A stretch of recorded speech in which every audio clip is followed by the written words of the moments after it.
Alright folks, let's talk inflation. Specifically, the core CPI numbers for February 2025 came in at 3.1%.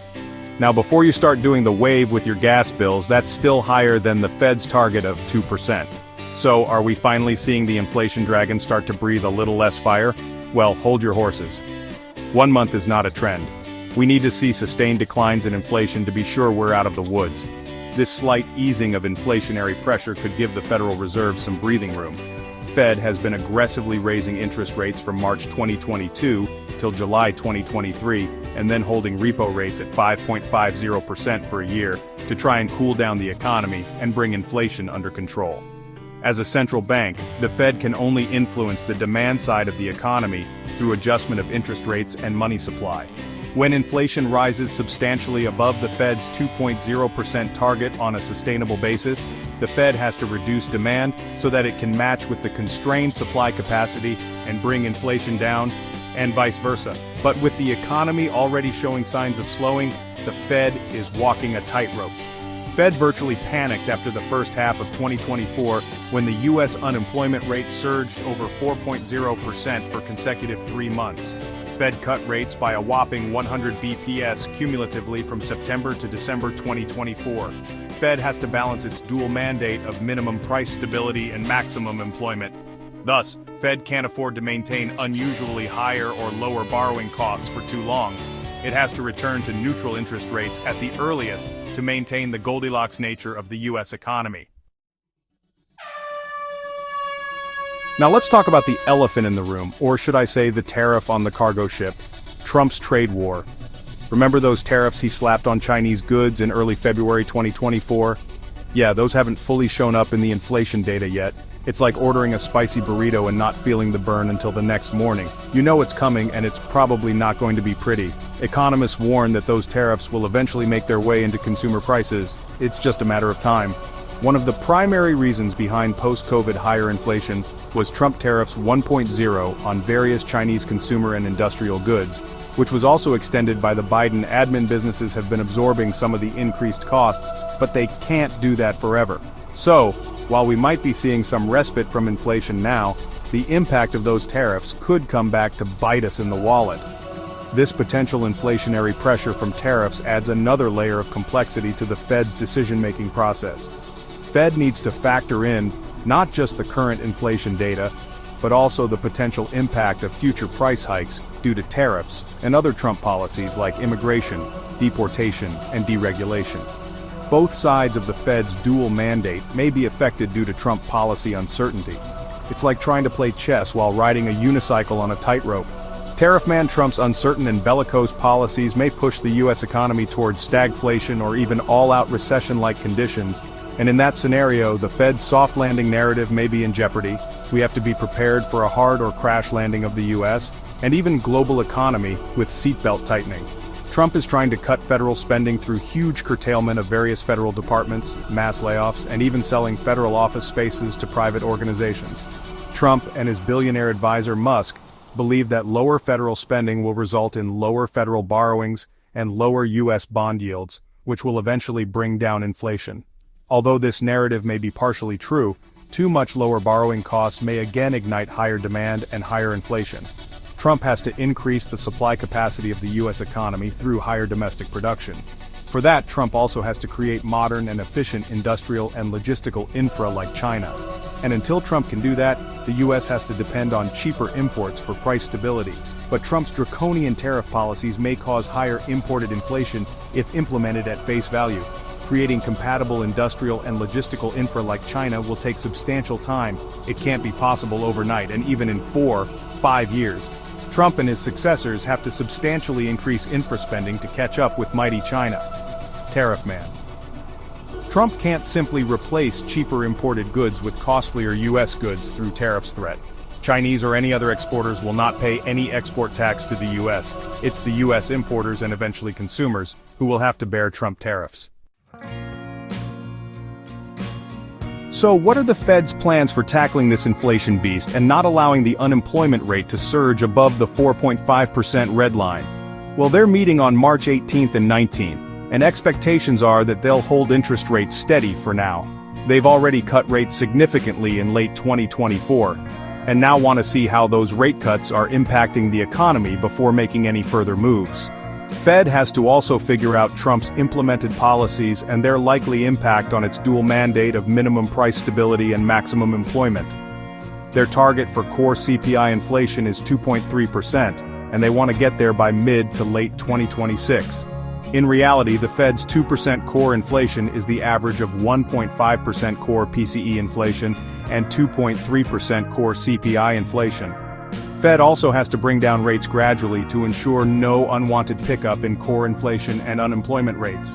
The U.S. average unemployment rate is now 4.1%. Officially, Fed sees it as a maximum employment rate of around 96%. To achieve this, the Fed might start cutting interest rates later this year, maybe by 25 basis points each in June and December. The U.S. average unemployment rate is now 4.1%. Officially, Fed sees it as a maximum employment rate of around 96%. However, the Fed's aspiration target for the unemployment rate is 3.5%. Thus, the Fed will cut rates in a calibrated way every 6 months by 25 BPs from June 2025 to June 2027 to 3.00% from the present 4.50%. However, if the economy takes a turn for the worse, due to Trump's policy tantrum, the Fed could cut rates in September 2024 too. It's a delicate balancing act. All focus of the market would be on the Fed's dot plots and summary of economic projections. The Fed needs to bring inflation down without causing a recession. That is, Fed seeks a soft landing. And with all the uncertainty in the global economy right now, from the Trump trade war to the Ukraine and Gaza war, it's going to be a tough job.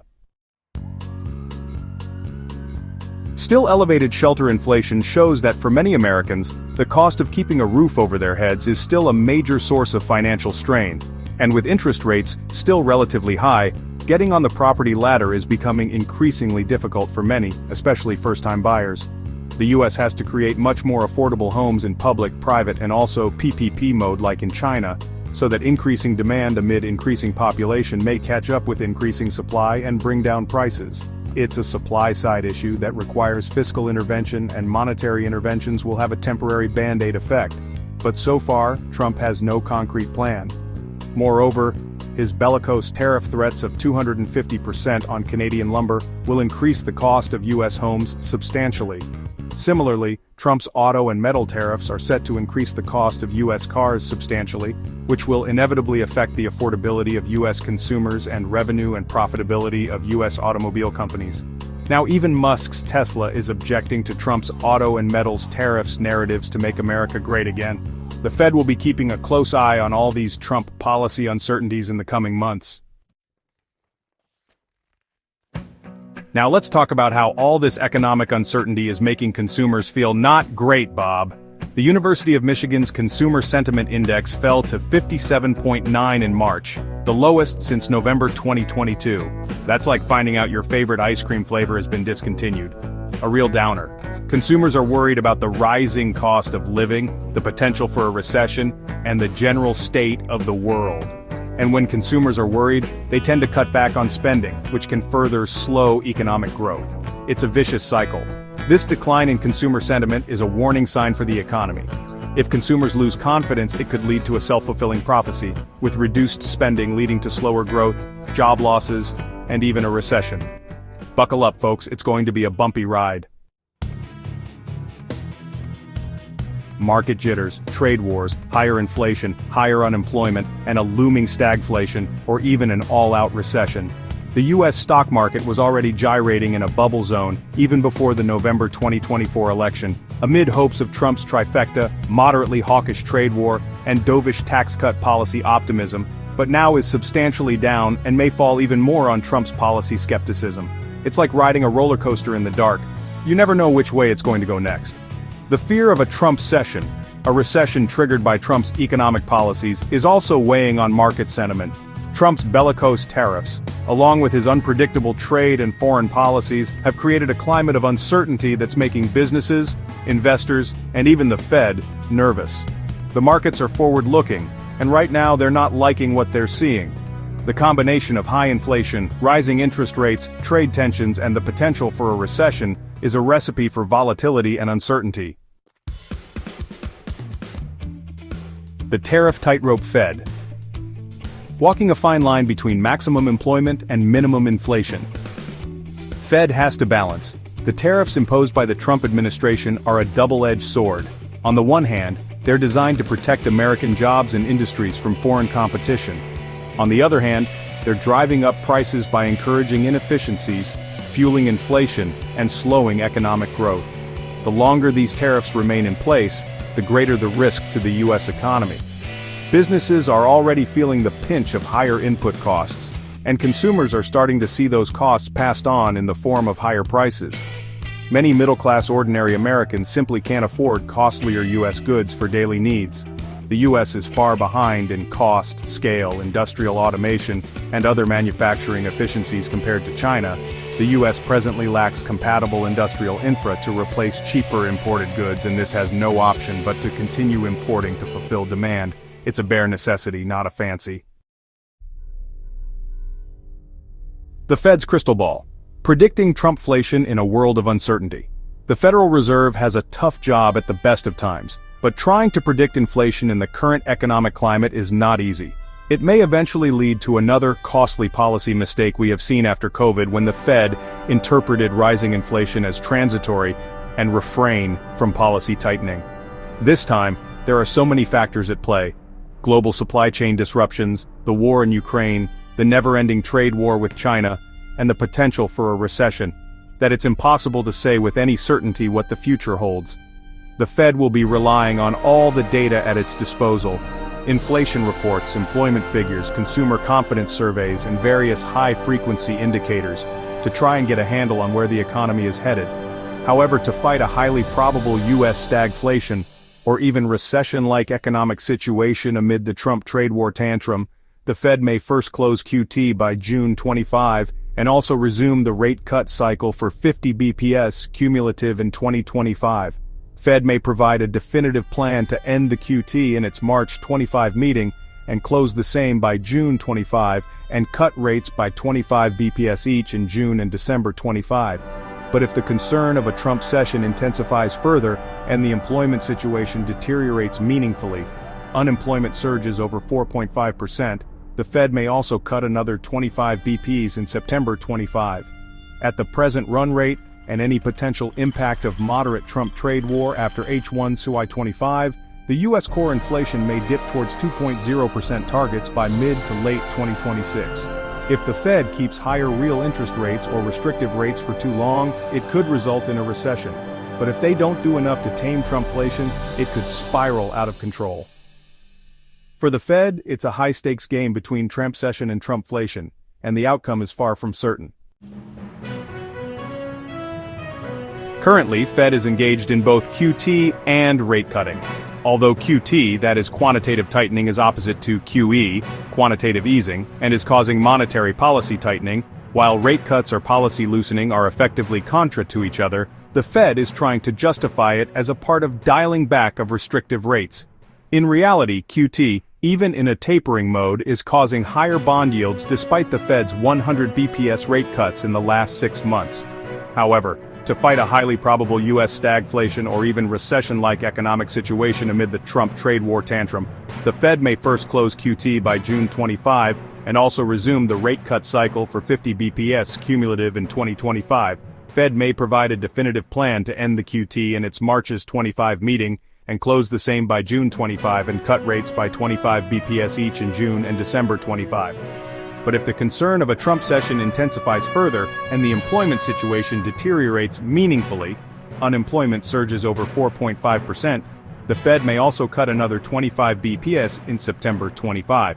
But if the concern of a Trump session intensifies further, and the employment situation deteriorates meaningfully, unemployment surges over 4.5%, the Fed may also cut another 25 bps in September 25. If the Fed keeps higher real interest rates or restrictive rates for too long, it could result in a recession. But if they don't do enough to tame Trumpflation, it could spiral out of control. For the Fed, it's a high-stakes game between Trumpsession and Trumpflation, and the outcome is far from certain. The U.S. and also global financial market are now almost fully controlled by Trump's morning moods, whims and fancies and truths, not economic data and Fed comments. Now Trump may blink again ahead of April 2, 2025, when he is slated to pronounce specifics of his reciprocal tariffs narratives. We may see less hawkish reciprocal tariffs on Canada, Mexico, and the EU. It's going to be a bumpy ride.